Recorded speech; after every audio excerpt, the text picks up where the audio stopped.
Fala galera, professor Juarez para mais uma aula de geografia. Deixa eu falar um pouquinho dessa organização do espaço na região centro-oeste brasileira, tá bom? Olha só galera, como eu falei com vocês, a gente falou de Mato Grosso do Sul, falamos de Goiás, aí a gente falou sobre o Distrito Federal que está nessa região, tá? Uma coisa importante para a gente destacar aqui é que essa área, galera, por incrível que pareça, hoje em dia talvez a gente falar isso, não sei se parece tanto não, mas por incrível que seja, tá? É uma área que apresentava e apresenta até hoje taxas de população que são muito baixas, tá beleza?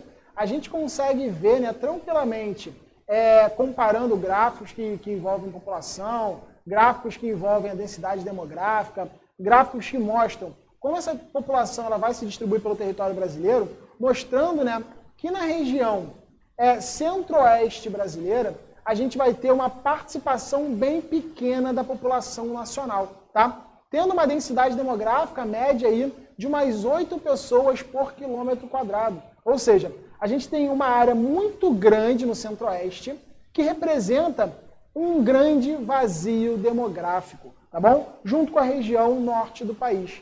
Por quê? Ela foi a área mais nova a ser introduzida dentro dessa lógica nacional de funcionamento, dentro dessa lógica nacional de organização, tá? E tudo isso vem através de um processo que é muito interessante da gente destacar. Já vamos falar sobre ele. Mas antes disso, eu quero te mostrar uma coisa.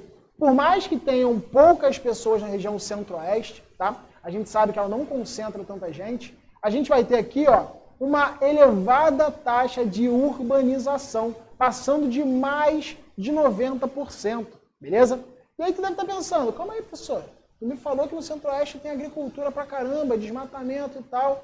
Exato, mas essa agricultura, ela não depende de muita mão de obra, ela não depende de muitas pessoas, tá? As pessoas no centro-oeste, elas estão concentradas nas áreas urbanas, por isso que as áreas urbanas passam de 90%. Tá bom? Por isso que a gente vai ter uma grande quantidade de pessoas nesses espaços por conta do trabalho, por conta de mais oferta de emprego, por conta de um êxodo rural que elas foram obrigadas a fazer.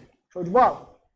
Gente, essa entrada, essa participação do Centro-Oeste no Brasil, ela vai acontecer, na verdade, inicialmente por conta da expansão da nossa área, rompendo totalmente aquele acordo do Tratado de Tordesilhas, beleza? Por quê? Da mesma maneira que aconteceu no sul do Brasil, com as bandeiras, da mesma maneira que aconteceu no sul do Brasil com os jesuítas, da mesma maneira que aconteceu com os tropeiros, aqui a gente vai ter uma série de entradas e uma série de bandeiras, tá? Que vão explorar o território, buscando principalmente essa expansão da quantidade de recursos que a gente tem, da quantidade de terras que eram ocupadas, da quantidade de, minérios que poderiam ser encontrados ou ampliados, tá bom? Então, todo esse processo de bandeiras e entradas, elas foram alargando o território brasileiro e foram integrando cada vez mais a região centro-oeste dentro do que hoje nós chamamos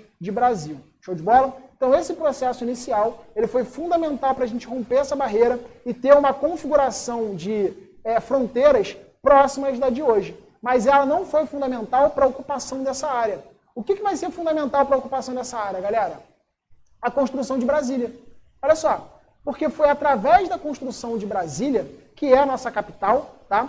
Que a gente teve toda uma movimentação de população para o centro-oeste brasileiro. Antes disso, a capital ficava onde, galera? No Rio. A capital ficava no Rio de Janeiro, próxima ao mar, com mais população próxima, fazendo pressão no governo. Então foi uma estratégia, foi uma ideia também de integração nacional, transferir a capital do litoral sudeste para o interior, para a região central do Brasil. Conforme o JK propunha isso e a cidade começava a ser planejada e construída, ela precisou de uma grande quantidade de trabalhadores, ela precisou de uma grande quantidade de infraestrutura sendo criada, várias estradas conectando esse espaço, afastando dessa concentração populacional e tornando aquela cidade bem desenvolvida e bem construída. Show de bola? Então foi através de Brasília que a gente vai ter uma maior quantidade de pessoas migrando para o Centro-Oeste para trabalhar na obra, é óbvio. Imagina a quantidade de gente que não trabalhou nessa obra, tá? Se na obra de casa às vezes tem 2, 3 pessoas trabalhando, imagina a obra de construir uma cidade inteira, planejada na forma de um aviãozinho aí, como vocês estão vendo. Isso vai depender de muita gente. Muitas pessoas que migraram acabaram não voltando para as suas terras, permaneceram ocupando aquelas zonas, mas principalmente as zonas no entorno, que a gente vai chamar de cidades satélites, tá bom? Essas cidades satélites, elas vão integrar uma população mais empobrecida que vive nesse lugar, né? Vive na periferia de Brasília, que é o centro da política no território brasileiro. Show? E isso, galera, gera pra gente muitos espaços de expansão, muitos espaços de crescimento, tá? Principalmente através de rodovias que vão sendo criadas, principalmente através de infraestruturas de transporte que vão sendo criadas, conectando esse espaço, fazendo com que esse espaço fique cada vez mais próximo de outras regiões brasileiras. Vamos lembrar, galera, que o espaço geográfico não vai mudar, né? A distância física não vai mudar, mas o que muda é a velocidade que a gente percorre essas distâncias. E com essas estradas, a velocidade de viagem para chegar até esses lugares, ela se modificou, fazendo, né, com que muito do processo que acontece ali de produção seja rapidamente escoado para outros lugares no território brasileiro. Show? E hoje, uma coisa que a gente vê, uma tendência que a gente tem, é de uma modernização agrícola desse espaço, tá? Principalmente a partir dos anos 70, tá? Com uma coisa chamada de Revolução Verde, tá? A Revolução Verde ela trouxe muita tecnologia, a Revolução Verde ela trouxe uma dinâmica de produção agrícola muito distinta do que a gente tinha aqui, e ela possibilitou a ocupação da região centro-oeste para o plantio. Ela possibilitou a ocupação da região centro-oeste para o desenvolvimento da atividade, principalmente da soja, beleza? Integrando ela aos portos nacionais e levando essa soja para o exterior, hoje em dia, principalmente para a China. Tranquilo, gente? Galera, nada muito complexo, nada muito complicado. Assistam esses pontinhos, qualquer dúvida volta, tá? Nossa aula presencial e online, a gente vai estender mais esse tema, a gente vai falar um pouco mais sobre várias outras dinâmicas que a gente tem aqui. Aqui não, lá no Centro-Oeste, tá bom? Beijos, abraços, a gente se vê numa próxima. Tchau, tchau e até mais, galera.